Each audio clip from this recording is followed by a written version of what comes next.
systematic process of collecting all information about specific job. એક export manager જોઈએ છે તો એક્સપોર્ટ મેનેજમેન્ટ જે જોબ છે એ એક એક્સપોર્ટ મેનેજમેન્ટ કરવું એનું એક કામ છે. એ કામ માટેની બધી ઇન્ફોર્મેશન લેશો બરોબર. Specific job including skill requirement for the role કે એક્સપોર્ટ મેનેજરને શું શું આવડવું જોઈએ બરાબર છે. રિસ્પોન્સિબિલિટી છે એને આપણે શું શું આપશું અને એ શું પ્રોસેસ કરશે બરાબર છે. તો આ બધું જે કરીએ એને શું કહેવાય જોબ એનાલિસિસ. અત્યારે આપણે જોબ એનાલિસિસ કરીને ડિફાઇન કર્યું કે આટલી પોસ્ટ મારે ઇમિડિયેટ કરવી પડે. તમે જે કોઈ કહ્યું ને મેન્ટલી ક્યાંક વિચારમાં ખોવાઈ ગયા ને એને શું કહેવાય જોબ એનાલિસિસ. તારું જાજુ કરવાનું છે.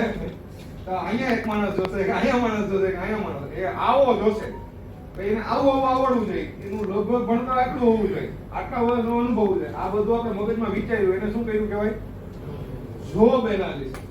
બરાબર. અમે આ તમે દેશી ભાષામાં પ્રેક્ટિકલી કહેવાય આને શું કહેવાય જોબ એનાલિસિસ.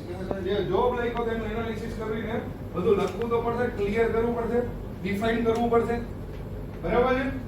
તો job analysis also gives an overview of the physical, emotional and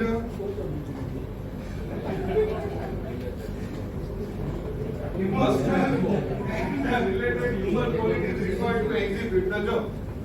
Emotional યાદ રાખજો. ઇમોશનલ કે ઇમોશનલ જોઈએ, ફિઝિકલ જોઈએ, ટેકનિકલ જોઈએ, જે પણ ક્વોલિટીઝ જોશે એની વાત કરે છે બરાબર.